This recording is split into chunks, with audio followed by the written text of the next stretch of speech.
بسم اللہ الرحمن الرحیم۔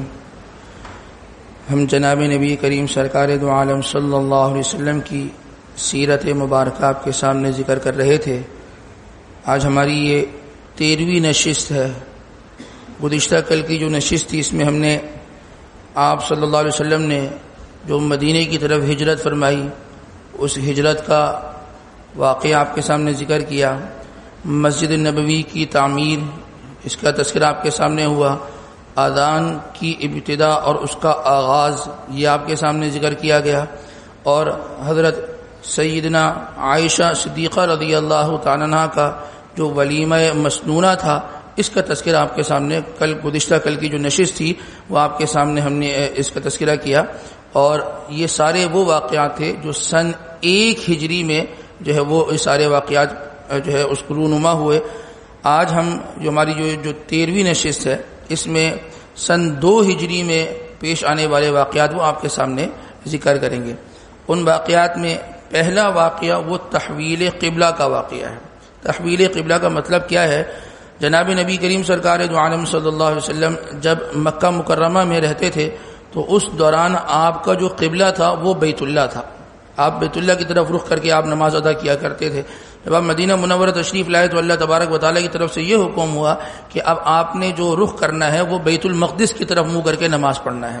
تو تقریباً 16 ماہ یا 17 ماہ تک جناب نبی کریم سرکار دو عالم صلی اللہ علیہ وسلم نے بیت المقدس کی طرف جو ہے وہ رخ کر کے نماز پڑھی۔ لیکن اللہ کے نبی کی چاہت یہ تھی کہ آپ کا قبلہ بیت اللہ ہی ہونا چاہیے، کیونکہ پچھلے جتنے انبیاء گزرے ہیں انہوں نے اپنا قبلہ جو ہے وہ بیت اللہ کو بنایا، اور بیت اللہ کی جو عمارت تھی یہ انبیاء علیہ السلام نے جو ہے وہ اس کی تعمیر فرمائی۔ تو آپ کی دلی چاہت یہ تھی کہ آپ کا جو قبلہ ہو وہ بیت اللہ ہی ہو، لیکن اللہ کا حکم یہ تھا کہ بیت المقدس کی طرف منہ کر کے نماز پڑھنا ہے اور اس طرف رخ کر کے آپ نے جو ہے وہ نماز کو ادا کرنا ہے۔ تو آپ نے 16-17 ماہ تک بیت المقدس کی طرف جو ہے وہ رخ کر کے نماز پڑھا، لیکن آپ بار بار جو ہے وہ آسمان کی طرف جو ہے وہ دیکھا کرتے تھے کہ کب یہ وحی آئے کہ اللہ تبارک و تعالیٰ ہمیں حکم دیں کہ اب دوبارہ سے تمہارا قبلہ جو ہے وہ کیا ہونا چاہیے، وہ بیت اللہ ہونا چاہیے، ادھر رخ کر کے تم نے نماز پڑھنی ہے۔ تو بہرحال سن 2 ہجری میں آپ صلی اللہ علیہ وسلم قبیلہ بنی سلمہ کے ہاں اس قبیلے میں ظہر کی نماز کی امامت فرما رہے تھے۔ تو اللہ تبارک و تعالیٰ کی طرف سے جو ہے وہ یہ آیت نازل ہوئی، قد نرى تقلب وجهك في السماء فلنولينك قبلة ترضاها فول وجهك شطر المسجد الحرام۔ اور یہ دوران نماز یہ حکم ہوا تو آپ علیہ السلام نے یہ نہیں فرمایا کہ ابھی تو میں نماز مکمل کر لوں پھر اگلی نماز سے میں جو اپنا رخ کیا کروں گا وہ بیت اللہ کی طرف کروں گا، نہیں، دوران نماز ہی آپ علیہ السلام نے اور آپ کے صحابہ نے آپ کو دیکھ کر اپنا رخ جو ہے وہ بیت المقدس سے بیت اللہ کی طرف جو ہے وہ رخ موڑ دیا، اور پھر بیت اللہ آپ کا جو ہے وہ قبلہ ہوا۔ یہ جس جگہ یہ حکم جو نازل ہوا اور جس جگہ یہ قبلے کی تبدیلی ہوئی وہ اس مسجد کو مسجد قبلتین کہتے ہیں، اس مسجد کو مسجد قبلتین کہتے ہیں۔ آج بھی آدمی جائے نا تو وہ دونوں قبلے بالکل ایک اگر جو ہے وہ آگے کی طرف قبلہ ہے تو بالکل وہ قبلہ بالکل پھر کر وہ دوسری طرف چلا گیا، یعنی بالکل اس کا اپوزٹ جو ہے نا وہ مد مقابل وہ قبلہ جو ہے وہ متعین ہوا۔ تو سن 2 ہجری کے واقعات میں پہلا واقعہ کیا تھا؟ وہ تحویل قبلہ کا واقعہ تھا۔ دوسرا واقعہ سن 2 ہجری کا وہ کیا تھا؟ مکی زندگی میں ہم نے جتنے احوال بیان کیے آپ نے کبھی نہیں سنا ہوگا کہ اللہ کے نبی نے تلوار اٹھائی اور اللہ کے نبی نے قتال کیا۔ پوری مکی زندگی آپ کے سامنے بیان ہوئی۔ کتنے سال اللہ کے نبی نے نبوت کے بعد مکے میں گزارے تھے؟ 13 سال۔ سن 13 نبوی میں آپ نے جو ہے وہ ہجرت فرمائی، ایسے ہی ہے نا، 13 سال مکہ مکرمہ کے اور 1 سال جو ہے مدینہ منورہ، یعنی کتنے سال ہو گئے؟ 14 سال تک صرف اور صرف اللہ کے نبی نے صبر کیا۔ یعنی کتنے مظالم، اتنے ظلم کی انتہا یہ ہو گئی کہ آپ کو اپنا شہر چھوڑنا پڑا، لیکن آپ نے کسی پر، آپ کے صحابہ نے کسی پر تلوار نہیں اٹھائی۔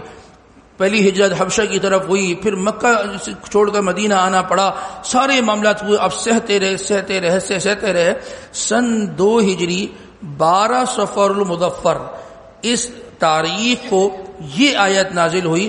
اذن للذین یقاتلون بانہم ظلموا وان اللہ علی نصرہم لقدیر، کہ اب اللہ تبارک و تعالیٰ کی طرف سے آپ کو اس بات کی اجازت دے دی گئی ہے کہ اب آپ پر اگر ظلماً جو ہے وہ تلوار اٹھائی گئی اور آپ کے خلاف اور آپ کے صحابہ کے خلاف جو قتال کیا گیا، تو اب آپ کی رب کی طرف سے بھی اس بات کی اجازت ہے، اب آپ قتال فرمائیں۔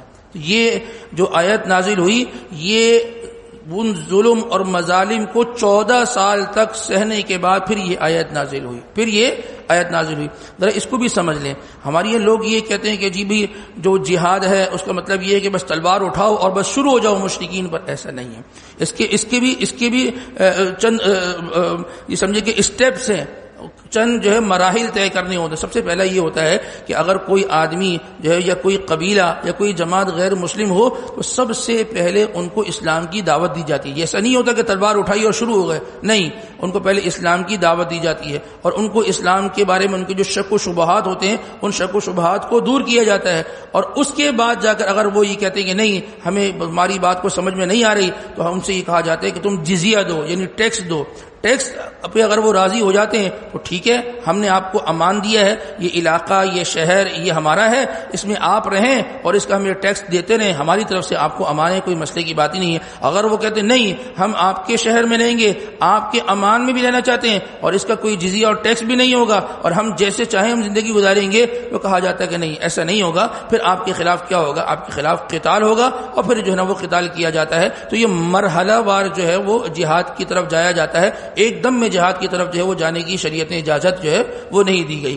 تو دوسرا جو واقعہ سن 2 ہجری کا تھا وہ یہ واقعہ تھا کہ اس سن 2 ہجری میں مسلمانوں کو قتال کی اجازت دی گئی تھی۔ اس میں مسلمانوں کو معلوم ہونا چاہیے کہ کب تک جو ہے وہ ظلم سہتے رہے اور کب تک صبر ہوتا رہا اور قتال کا حکم جو ہے وہ کب نازل ہوا، تو سن 2 ہجری صفر کا جو ہے وہ مہینہ تھا۔ تیسرا واقعہ سن 2 ہجری کا کیا تھا؟ وہ حضرت سیدنا فاطمہ رضی اللہ تعالیٰ عنہ کا جو ہے وہ نکاح حضرت سیدنا علی المرتضی رضی اللہ تعالیٰ عنہ کے ساتھ جو ہے وہ جو نکاح ہوا، وہ سن 2 ہجری میں یہ نکاح ہوا تھا۔ اب نکاح میں کون لوگ تھے؟ حضرت ابو بکر صدیق رضی اللہ تعالیٰ عنہ، حضرت عمر فاروق رضی اللہ تعالیٰ عنہ، حضرت عثمان غنی رضی اللہ تعالیٰ عنہ، عبد الرحمن ابن عوف رضی اللہ تعالیٰ عنہ، اسی طریقے سے چند انصار اور چند مہاجرین جو ہے وہ صحابہ جمع ہوئے۔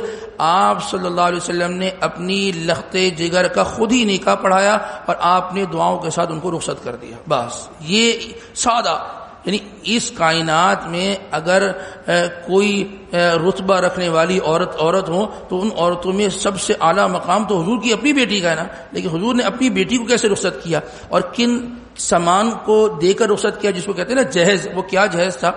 اس میں اس جہیز میں کیا تھا؟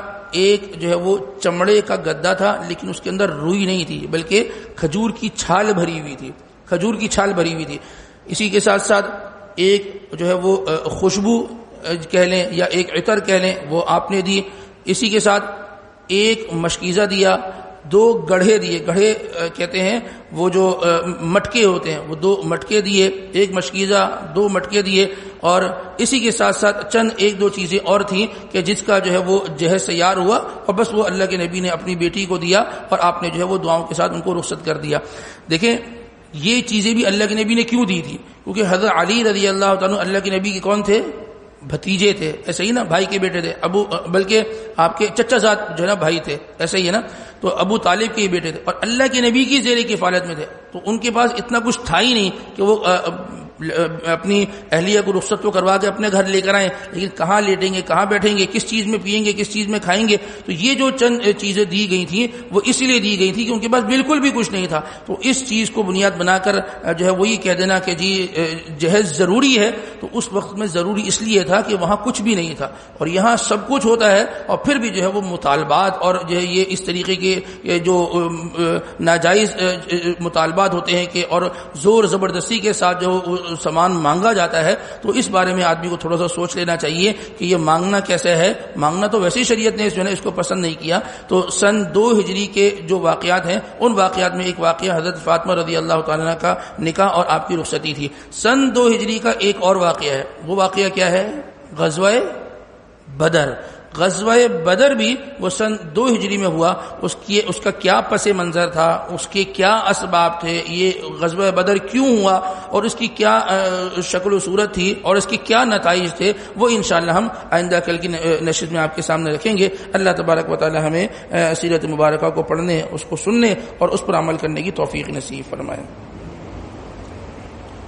اللهم انت السلام ومنك السلام تبارك وتعالى الجلال والاكرام، ربنا آتنا في الدنيا حسنة وفي الآخرة حسنة وقنا عذاب النار، اللهم أعنا على ذكرك وشكرك وحسن عبادتك، اللهم لا مانع لما أعطيت ولا معطي لما منعت ولا ينفع ذا الجد منك الجد، وصلى الله وسلم على النبي الكريم وعلى آله وصحبه أجمعين برحمتك يا أرحم الراحمين۔